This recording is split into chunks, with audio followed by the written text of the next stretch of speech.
Healthy beginning hopeful future इस बार का यही थीम है। दरअसल आज वर्ल्ड हेल्थ डे है, लेकिन हमारा इशू ये है कि आज वर्ल्ड हेल्थ के दिन हम बात करें कि क्या क्या वैसी चीज़ें, समस्याएं जो आगे आ सकती है, जिसको लेकर हम प्रिपेयर रहें। क्योंकि आप सभी लोग जानते हैं कि जितना कोई तैयार रहता है, मान लीजिए घर में बैलेंस रहेगा आपके, तो आप बीमारी को भी थोड़ा लाइटली लेंगे, वो परेशान नहीं होगा। और जिसके पास पैसे सेविंग नहीं रहेंगे, वो अगर बीमार पड़ेगा तो उसके लिए एक चिंता है, और बीमारी कब आ जाती है कोई नहीं बता सकता। एक रिपोर्ट भी आया है कि पूरे दुनिया में भारत एक ऐसा देश है जहाँ के लोग हेल्थ सेक्टर या फ्यूचर हेल्थ को लेकर उतना ज़्यादा कॉन्शस नहीं होते हैं। जब उनको समस्या आती है तभी वो डॉक्टर के पास जाते हैं। मैं इसी संदर्भ में आज बात करने आया हूँ, जो इस फील्ड में कई वर्षों से अपनी सेवाएं दे रहे हैं। डॉक्टर सुबोध हमारे साथ हैं। सर, पहले तो ये मान लीजिए वर्ल्ड हेल्थ डे भारत के लोगों को उतना इम्पैक्ट भी नहीं करता कि है क्या, थीम क्या होता है, हर साल क्यों मनाते हैं। हमारा ये सिचुएशन है कि भारत के लोग जब तक बीमार नहीं पड़ते, मतलब शारीरिक कष्ट नहीं आती है, तब तक वो डॉक्टर के पास नहीं जाते। तो क्या ये अच्छा साइन है? ऐसा ही करना चाहिए? आपने बहुत ही अच्छा सवाल पूछा। और ये जो वर्ल्ड हेल्थ डे पे हमारा ये जो संदेश जाना है लोगों में, देखिए हम लोग बरसों से लोगों का इलाज कर रहे हैं। हम लोगों में क्या डिफरेंस देखने में मिलता है वो ये है कि हम लोग हमेशा अपनी बीमारी को तब तक वेट करते हैं जब तक हमें कोई उससे प्रॉब्लम नहीं आती है। ये थॉट हमारे मतलब नॉर्मल हमारे ह्यूमन बींग्स में है, ख़ास तौर से हमारे इंडिया में है कि अगर कुछ भी प्रॉब्लम है, बीमार है, तो हम लोग हमेशा वेट करते हैं शायद अपनी ठीक हो जाए या कुछ घरेलू नुस्खों से ठीक हो जाए, और तब तक इलाज नहीं कराते हैं जब तक कि वो बृहद रूप में ले लेता है। बट मैं एक हमेशा ही हम लोग आप कहते हुए हम लोग सुनते हैं या कहते हैं, prevention is better than cure. हमेशा कोशिश ये करना चाहिए कि हम बीमार ना हों, और अगर हम बीमार हैं तो हम उसके लिए क्या हम तैयार हैं कि हम उसको उसको उसको उस बीमारी के इलाज के लिए। इंडिया, आपको पता है हमारे भारत में जनसंख्या में अभी सबसे नंबर वन, चाइना को भी एक्सीड कर चुका है। और सेम हमारा जो भारत के लोग बीमारी के मामले में भी अभी काफ़ी ज़्यादा लोगों में जनसंख्या में काफ़ी बृहद बृहद मतलब बहुत ही संख्या में बढ़ा है। जैसे अगर हम अब डायबिटीज़ को ले लें तो कहा जाता है कि 2030 टू 40 तक इंडिया डायबिटीज़ का वर्ल्ड का कैपिटल बन जाएगा, क्योंकि इंडिया में डायबिटीज़ बहुत बढ़ता जा रहा है। सिमिलरली हमारे तरह तरह की बीमारियां भी हमारे लोगों में, हमारे इंडिया के लोगों में बहुत बढ़ती जा रही है। जो बीमारी पहले 10 साल पहले, 15 साल पहले बहुत रेयरली हमें देखने को मिलती थी, आज हम लोग रेगुलरली बीच बीच में हम लोग बीमारियां अब आ रही हैं। लेकिन एक तो धारणा ये भी है मिडिल क्लास के लोगों की कि मान लीजिए डॉक्टर के पास गए, वो पूरा बॉडी का टेस्ट कर देंगे, खर्च भी हो जाएगा, और हर किसी में कुछ ना कुछ तो कमी रहता ही है, फिर उसका इलाज शुरू कर देंगे। ऐसे तो हम कभी सिस्टम से निकलेंगे ही नहीं, मतलब जब तक जिएंगे तब तक हमको दवा खाना पड़ेगा। इसलिए भी भारत के लोग अवॉइड करते हैं। नहीं, रीज़न वो नहीं है। आज के प्रैक्टिस पैटर्न थोड़ा चेंज हुआ है। आज जैसे अगर कोई पेशेंट आता है, जैसे मुझे आज एक पेशेंट आज मैंने देखा, इस बच्चे को मैं देखा, वो अपने आँख में उसको खुजली की बीमारी है। उसको मैं देख के टॉर्च से दवा देकर भेज सकता था, बट हमने उसको चेक किया, उसका विजन चेक किया, उसको डायलेट किया, उसका रेटिना चेक किया, एंड अब फाइनली हमें देखने को मिलता है कि उस बच्चे में -7 का पावर है। और बच्चा 13 साल का हो गया और फैमिली वालों को नहीं पता, और उस बच्चे को नहीं पता, उस वो अपने कम विज़न में वो एडजस्टेड है। तो क्या है ना कि आज के डेट में जब हम कोई मरीज़ कोई प्रॉब्लम लेकर आता है तो हम लोग एक थॉरो चेक करते हैं। जब कोई प्रॉब्लम या सस्पेक्ट आता है तो फिर हम लोग उसको फर्दर ट्रीट करने का कहते हैं, क्योंकि आज हर एक पेशेंट एजुकेटेड है। अगर वो कहता है कि मुझे फ़ीवर है और मैंने इसे फ़ीवर का दवा लिख कर अगर मैं भेज दूँ, और कल उस पेशेंट को मलेरिया निकलता है, टाइफाइड निकलता है या टीबी की बीमारी निकलती है, तो क्वेश्चन आता है कि आपने इस पेशेंट को फीवर को ट्रीट कर रहे हैं तो आपने ये टेस्ट कराया क्यों नहीं। आज वो पेशेंट मलेरिया से काफ़ी ज़्यादा परेशान है या टीबी की बीमारी से, तो अगर पेशेंट कोई फीवर लेकर आता है तो आप हमेशा देखते होंगे कुछ ब्लड जांच की जाती है, वो बेसिक ब्लड टेस्ट करते हैं कि हमें ये तो देखने को मिले कि ये फीवर कुछ अनयूजुअल फीवर है कि नॉर्मल फीवर है। तो वो हमें वो जांच, अगर हम वो नहीं करते हैं और पेशेंट को कुछ भी अनटुवर्ड्स या मेडिकल इमरजेंसी या कुछ प्रॉब्लम होता है तो मेडिको लीगल इशू आ जाता है कि आपने इस मरीज़ को ये क्यों नहीं चेक कराया। तो आजकल हमारा गाइडलाइन, हमारा मेडिकल एथिक्स इतना स्ट्रिक्ट हो चुका है, इतनी डेवलपमेंट आ गई है, आज हर बीमारी को हम एविडेंस से प्रूफ करते हैं। ये 20 साल पहले ये सब नहीं था। 20 साल पहले प्रैक्टिस ज़्यादातर क्लिनिकल बेस्ड था। हमारे पास एक्सरे का संसाधन नहीं था, हमारे पास ब्लड यूरिन जांच करने की सुविधाएं नहीं थी, तो उस समय ज़्यादातर इलाज लोगों में पेशेंट के सिम्टम्स के ऊपर होता था, दवा लिख देते थे, अब वो ठीक होते थे। बट आज हमें हमारे रिजल्ट के साथ साथ पेशेंट को ठीक करना है और मैक्सिमम नंबर में हमें पेशेंट को बेटर करना है, तो उसके लिए हमें कोई एविडेंस चाहिए। बट ऐसा नहीं है कि पेशेंट आया तो हम थॉरो ही पूरा चेक कर रहे हैं। हम लोग को कुछ सिम्टम्स हमें गाइड करता है। अगर पेशेंट को फीवर है, हेडेक है या उसके साथ सांस में दिक्कत हो रही है, तो हमें समझ में आ रहा है कि पेशेंट को चेस्ट रिलेटेड इन्फेक्शन हो सकता है, तो हम उसको एक एक्सरे टेस्ट करेंगे। ऐसा तो नहीं कि हम डायरेक्टली उसका सीटी स्कैन, एमआरआई और इन सब पे जाएंगे। अब उसमें कुछ टेस्ट में कुछ पॉजिटिव आता है तो फर्दर जाते हैं। तो ये एक बेसिक पैटर्न है प्रैक्टिस करने का, इससे लोग हताहत ना फील करें। लेकिन मैं वही कहूँ कि आज हमारे इंडिया के लोग क्यों डरे हुए हैं कि पैसा लगता है, इलाज में बहुत खर्च होता है। उसका सबसे बड़ा प्रॉब्लम हमारे इंडिया में क्या है, वो है हेल्थ पॉलिसीज़ को लेकर। आज हमारा इंडिया डेवलपिंग कंट्री है, यूएस, ब्रिटिश, फ्रेंच, ये सारे डेवलप्ड कंट्री है, तो द पर कैपिटा इनकम हमारे वेस्ट में ज़्यादा है, इंडिया में पुअर या मिडिल या अपर मिडिल क्लास के लोग ज़्यादा हैं। तो कायदे से हम लोग इलाज में हम लोग सक्षम नहीं हैं, इंश्योरेंस और ये में। लेकिन अब आपको हम एग्जांपल देते, एक डाटा बता रहे हैं, अमेरिका में सारे लोग सक्षम हैं अपने इलाज के लिए, फिर भी उन्होंने अपना हेल्थ इंश्योरेंस 95% वहाँ के पॉपुलेशन हेल्थ इंश्योर्ड है। क्यों? क्योंकि उन्हें पता है कि कल को अगर हम बीमार होते हैं तो मेरा इंश्योरेंस है जो मुझे कवर करेगा। मिडिल क्लास फैमिली में ये सोच रहता है कि कितना का कराएं इंश्योरेंस। एक तो ये धारणा होती है कि भाई मेरा, वो लोग पहले ईएमआई कैलकुलेट करते हैं, उसके अनुसार से करते हैं। अभी WHO कहता है कि फ्यूचर कैलकुलेट करके आपको करना चाहिए। तो इसमें तो द्वंद है कि 5 लाख का कराए, 10 लाख का कराए, 20 लाख का कराए, तो ऐसे कैसे हम आप सजेस्ट करेंगे हेल्थ इंश्योरेंस? अभी तो पहले तो हमें ये सोचना चाहिए कि हमें अपना एक हेल्थ इंश्योरेंस करना चाहिए। हर एक इंसान को अपना हेल्थ इंश्योरेंस करना चाहिए, क्योंकि नियर फ्यूचर में हमारे ह्यूमन बींग्स के लिए सबसे बड़ा चैलेंज उसका हेल्थ है। क्योंकि हमारा लाइफस्टाइल, फूड स्टाइल, हमारा जो हर हजार से हम लोग जो गुजर रहे हैं, उसमें एकमात्र कॉम्प्रोमाइज़ होगा हमारा हेल्थ। और उस हेल्थ को अगर आप इंश्योर करना चाहते हैं तो आप हेल्थ इंश्योरेंस ज़रूर लीजिए, ताकि आपका फ्यूचर उसमें मतलब सेफ रहे। अगर आज हेल्थ में एक्सपेंडिचर इतना ज़्यादा बढ़ गया है कि हम एक नॉर्मल इंसान हेल्थ का खर्च अगर को अफोर्ड करना बहुत मुश्किल है। बट एक चीज़ और है, अब हेल्थ इंश्योरेंस जब आपने एक अच्छा पूछा कि कितने का लें, मेरा बस ये कहना है कि एक नॉर्मल इंसान को हेल्थ में अगर कोई बीमारी होती है तो रेयर बीमारियां बहुत कम है ना। हम लोग पहले नॉर्मल बीमारी की बात करें, एक डायबिटिक है, हाँ, हाइपरटेंसिव पेशेंट है, कार्डियोलॉजी की प्रॉब्लम होती है, डायबिटीज़ की प्रॉब्लम होती है, एक्सीडेंट का प्रॉब्लम हो सकता है। रेयर यंग एज में या मिडिल एज में बीमारी बहुत कम होती है।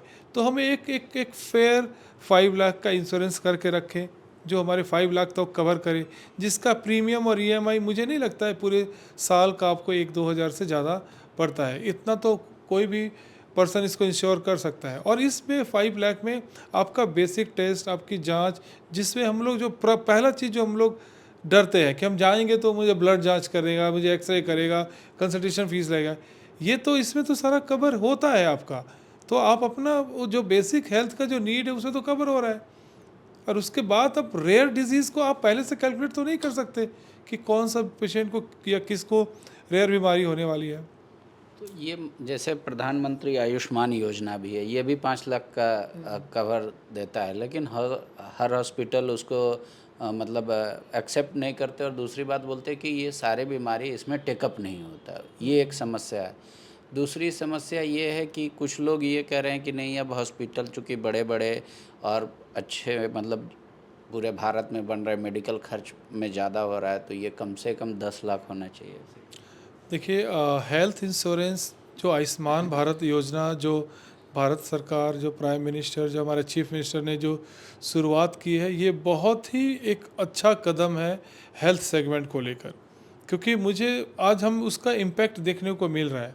आज हमारे अस्पताल में आयुष्मान से लाभान्वित होने वाले मरीज़ जो उस बीमारी का खर्चा कभी सोच भी नहीं सकते हैं कि कवर हो सकता है, आज वो आयुष्मान के तहत कवर हो रहा है। तो आयुष्मान योजना एक बहुत अच्छी योजना है, लेकिन उसमें कुछ कुछ ड्रॉबैक है जिसे सरकार को देखना चाहिए, उसे करना चाहिए। जैसे अभी जैसे हम लोग अभी कैटरेक्ट सर्जरी करते हैं, जैसे हम लोग रेटिना का ऑपरेशन करते हैं, तो एक कैटरेक्ट सर्जरी में जो इन्वेस्टमेंट लगता है इलाज में, सरकार बोलती है कि आप कैटरेक्ट सर्जरी फेको के माध्यम से करिए, जिसका मशीन का कॉस्ट मिनिमम 15 से 20 लाख का मशीन आता है। उसमें हमें एक अच्छा माइक्रोस्कोप चाहिए जो मिनिमम 15 से 20 लाख का, तो आपका एक इन्वेस्टमेंट होता है 50 से 60 लाख 70 लाख का कैटरेक्ट सर्जरी को करने के लिए। अब उस कैटरेक्ट सर्जरी में गवर्नमेंट जो प्रोवाइड करती है कि आप 6000 कुछ पेमेंट होता है एक पेशेंट को कैटरेक्ट सर्जरी में। अब उस 6000 में पेशेंट का ओपीडी भी हमें देखना है, उसके ब्लड इन्वेस्टिगेशन भी करना है, उसके आँख का रेटिना एंड लेंस वो भी चेक करना है, ऑपरेशन भी करना है, सर्जन को उसमें फ़ीस भी देना है, लेंस को भी उसी में इंक्लूड करना है, प्लस दो हफ्ते की दवाइयाँ भी फ्री में देनी है। तो आप एक नॉर्मल इंसान की तरह आप सोचिए कि 6000 रुपया में कैटरेक्ट सर्जरी करना, रिज़ल्ट देना, और इतनी अच्छी मशीनों से को आपको लगा के करना है, तो कहीं ना कहीं there is a this balance. कोई सर्जन अगर चाहता है अच्छे करने के लिए, तो उसको इतना इन्वेस्टमेंट लग रहा है कि वो सक्षम नहीं हो रहा है। ठीक है, अगर हेल्थ इंश्योरेंस कोई लेता है मान लीजिए, तो आप लोग के पास आया, उसको तो पता नहीं है, कोई आया इंश्योरेंस कंपनी वाले से ये कर लीजिए, सब है, सब कुछ है करके चला जाता। आपके पास आता है तो आपको क्या समस्या आती है, तो आप क्या बोलेंगे कि हेल्थ इंश्योरेंस लेने से पहले उनमें क्या क्या चीज़ें देखनी चाहिए ग्राहक? देखिए हेल्थ इंश्योरेंस जितना जो कम एज ग्रुप में आप लेते हैं, तो उसका आपका बर्डन कम पड़ता है। जैसे अगर आप 40s में लेते हैं, 50s के एज में लेते हैं, तो आपका इंश्योरेंस कॉस्ट बढ़ जाता है, आपका ईएमआई पे बढ़ जाता है, क्योंकि कंपनी ये देखती है कि आप कितने हेल्दी हैं और कितने समय तक आपको उसका इंश्योरेंस का वो पे करना है आपको। तो उस हिसाब से वो लोग उसका कॉस्ट को डिसाइड करते हैं। तो मुझे जितना जो समझ में आता है, जैसे हम लोग पेशेंट्स को इतना सब देख रहे हैं, ज़्यादातर 30-40s के जब एज ग्रुप में आप जब जाते हैं, जब आप हेल्दी हैं, जब आप बीमार नहीं हैं, तब आप अपना एक हेल्थ का इंश्योरेंस ज़रूर कराएं, जो प्राइवेट हेल्थ इंश्योरेंस है। क्योंकि 40 के बाद तो I must say each and every person after 40 year of age उसका इंश्योरेंस होना चाहिए, क्योंकि सारी बीमारियां आप देखिए 40s के बाद 40, 50, 60s पे आती हैं। तो मेरा तो सबका कहना है कि मतलब एक 40 के एज के बाद सबको इंश्योरेंस में कवर करना चाहिए। या अगर आपके फैमिली में रिस्क है, अगर फैमिली में किसी को दिख रहा है कि ये बीमारी बहुत कॉमन है, किसी को डायबिटीज़ है, किसी को हाइपरटेंशन है, या किसी को दूसरी बीमारियां जो फैमिली में वो जा सकती हैं, उन पे फिर और यंग एज में ही इंश्योरेंस करा लेना चाहिए।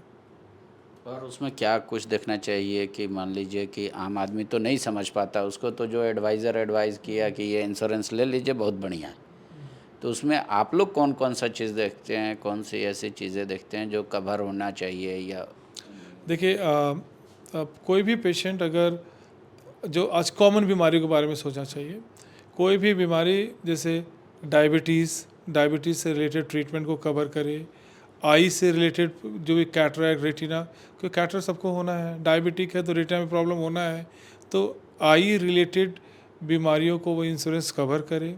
Diabetes, and hypertension and cardiology और न्यूरोलॉजी, हार्ट से रिलेटेड समस्या और न्यूरो से रिलेटेड समस्या, ये सब बीमारियां बहुत कॉमन है हमारे सोसाइटी में, जो उनको मैक्सिमम लोगों को अब देखें पॉपुलेशन में ये सारी बीमारियां से लोग ग्रसित हैं।